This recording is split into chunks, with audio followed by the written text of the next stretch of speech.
At trade shows like Mobile World Congress, there are loads of devices that you might not want to buy and use yourself, but which have that one amazing new feature that you just wish you could get your hands on. For example, at CES 2018, we put our finger on the first under-display fingerprint sensor on a Vivo flagship. And at MWC 2019, we saw the most rear cameras we'd ever seen on a smartphone with the Nokia 9. So here are some of the coolest phone features we've seen at MWC 2023 that we hope will become mainstream in just a few years' time. The first phone I want to talk about is the Nokia G22. And that's because of the work that HMD, which is the company that currently owns the rights to produce Nokia branded handsets, has done to make it easier to repair. It's partnered with the repair specialists at iFixit to sell spare parts for the phone for 5 years after its release. And there are also going to be repair guides online for carrying out common repairs like replacing a broken screen, dead battery, or dodgy charging port. Now, thankfully, that's not particularly unusual in 2023. Both Samsung and Google have also partnered with iFixit to sell replacement parts for their phones, and even Apple has launched a self-service repair program of its own. But what's more interesting is that HMD has consulted with iFixit on the actual design of the device to make it more repairable in the first place. Making spare parts easily available is one thing, but actually doing the repairs is a whole nother kettle of fish. So I wanted to try replacing the Nokia G22's battery for myself. Now, full disclosure, I didn't go into the repair process completely blind. HMD's Adam Ferguson had already given me a thorough demonstration of the process of replacing the phone's battery, and I had a team of iFixit employees standing just feet away from me who I could tell were just waiting to offer me advice. Adam gave me a neat overview of what's involved in the repair process, and to HMD's credit, I was able to successfully swap out the battery, and that was in a noisy convention center while also trying my best to show off the process to camera. There was no need to apply a heated pad to the phone to melt away any adhesive like with recent Samsung and Google devices, because the phone was held together with simple plastic clips, and I didn't have to use a suction cup to delicately get the phone open. Once inside, there were just 2 screws to undo compared to the half a dozen or more you'll encounter in some other handsets. Yes, there were 2 fairly delicate ribbon cables to remove, but that was the trickiest part of the job. Now, some of the more experienced repairers in the stand were getting a little bit competitive. There was talk of being able to do the repair in under 5 minutes or under 3 minutes. But for me, as a first timer on camera, it was closer to 7. But honestly, speed isn't really the point here. The point is that me, as someone that has never done this sort of repair before, found the whole process pretty approachable. And it's something that I'd recommend that other people try for themselves. It feels like a really positive step forward. Now, I don't want to claim it was a perfect experience. Obviously, if HMD had used a fully removable battery like what Fairphone uses, it would have been a far simpler process. But HMD says it's gone with this approach to allow it to offer a bigger battery in a thinner phone. Both Adam and I also managed to rip off one of the tabs it used to pull the battery out of its housing, which did make the process a little bit more tricky. But hey, we got the job done. And finally, over on the software side, it would be great to see HMD offer more than just 2 years of Android updates and 3 years of security updates with the phone. So it's not just the hardware you can keep spick and span for years to come. I think HMD has achieved something really impressive with the Nokia G22, and I can't help but hope that more manufacturers take note.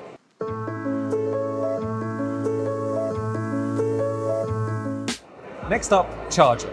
Now, over in iPhone land, charging speeds are kind of hovering around the 20 to 30 watt mark, but in the world of Android, things are starting to get truly wild. The latest company to take a shot at the fast charging crown is Realme. Its Realme GT3 is getting an international launch at MWC Barcelona this week, and it can fast charge at 240 watts. Now, Realme has almost immediately been overtaken by Redmi, which announced its own 300 watt proof of concept fast charging device this week. But Realme's device is actually getting a widespread international release, so we're going to focus on that one for the time being. Those 240 watts translate into some truly bananas charging speeds. Realme says it's enough to fully charge the phone's 4600 mAh battery in just 9.5 minutes flat. Okay, so I know the idea of a phone that fully charges in under 10 minutes kind of sounds like overkill, especially in an era where people like to keep things simple by just charging their phone overnight.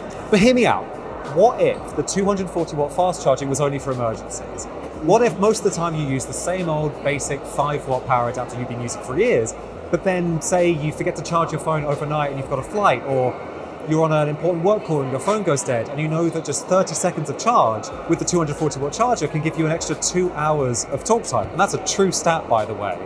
I mean, 9.5 minutes is like Put the phone on charge, get in the shower, come out, and it's already fully charged. Now, I know plenty of people have legitimate concerns about the kind of impact these kind of fast charging speeds will have on the longevity of their devices. But Realme, at least, is claiming the GT3's battery should maintain about 80% of its charging levels even after 1600 charging cycles, which at one charge a day works out to a little over 4 years of use. But again, these are lab tests, and I entirely understand if people are still skeptical about real-world durability. I mean, hell, I don't even know if I'd use this fast charging tech every single day. But as a backup feature to use in emergencies, I'm really into the idea of more phones having access to these ridiculously quick kinds of fast charging speeds. I'll continue to charge my phone overnight, thank you very much. But I wouldn't say no to an emergency 240 watt boost, just in case. And who knows how much faster charging speeds are going to get next year. Let's talk cameras. And now you can't talk about cameras around MWC 2023 without discussing this, the Xiaomi 13 Pro, which got its international launch at this year's show. Now, while Samsung made a big deal about the Galaxy S23 Ultra's 200 megapixel main camera, Xiaomi is taking a slightly different approach. So no, the Xiaomi 13 Pro doesn't have the highest resolution camera sensor in the world. At 50 megapixels, its IMX989 Sony sensor almost sounds kind of unremarkable at first glance. But what's special about it is its size. It's a 1-inch type sensor, which might not literally mean that it measures 1 inch corner to corner, but nevertheless, that means it's a lot larger than most other smartphone camera sensors. All else being equal, bigger sensors mean bigger pixels, which leaves you with a camera that's better at gathering light. Bigger sensors can also lead to a shallower depth of field, so it's slightly easier to get nice blurry backgrounds in your photographs. Now, I have spent far too little time taking photos with the Xiaomi 13 Pro to offer any kind of conclusive thoughts about how good this phone's camera is. But the photos I've taken on it so far, I've really liked. Daylight shots look crisp and clean, and night shots just look really nice and natural. It almost looks like something you'd normally expect to have come out of a standalone camera. I've included some comparison shots with the iPhone 14 Pro just to give you an idea of how it compares. Now, the Xiaomi 13 Pro is far from the first smartphone to have included a 1-inch type sensor. Panasonic made one years ago, Vivo's recent X90 Pro came equipped with one, and even Xiaomi itself used Sony's sensor in last year's 12S Ultra. But the 13 Pro feels significant because it's a regular-looking, mainstream phone from a brand that's become pretty popular in a lot of countries outside of the US. And it's not exclusive to the Chinese market like the 12S Ultra. In recent years, the story of smartphone photography has been the story of computational photography. It's about using powerful processors to overcome the limitations of smartphones' comparatively small camera sensors.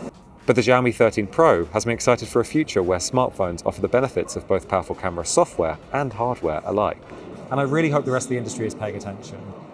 Finally, I just want to take a moment to recognize that 2023 might be the year we actually start seeing some serious foldable competition internationally. Samsung has been releasing its Z Fold and Z Flip devices for years, but outside of China, it's been running more or less unopposed, save for the occasional release from Motorola or Huawei. But this year, it feels like there's a shift happening. Just prior to the show, Oppo held the international launch for its Find N2 Flip, and then Honor announced the Magic VS foldable at the show itself. There was also the announcement that OnePlus plans to release a foldable in the second half of this year, and of course there are early concept devices from the likes of Motorola. I don't think any of these announcements herald the imminent arrival of foldables into the mainstream, but they certainly suggest the market is heating up, and more devices means more pricing and functionality competition. With the Find N2 Flip, Oppo made a serious case for bigger cover displays that are good for more than just checking notifications. And with the Magic VS, that's thinner and rated to survive more folding cycles than Samsung's Z Fold 4. The competition has been a long time coming, and I am glad to see it finally arrive. Whether it's repairable devices, faster charging, bigger camera sensors, or more foldable competition, I think there's a lot of cool stuff on the way for future smartphones. And a lot of it has the potential to become staple features in the years ahead. I just hope these features will actually become available to devices that are widely sold in the US. What's going to be my terrible pun? MWC, more wicked coverage. Okay, cool. If you're after MWC, by which I of course mean more wicked coverage, then check out theverge.com. Oh, that's so bad. Cool.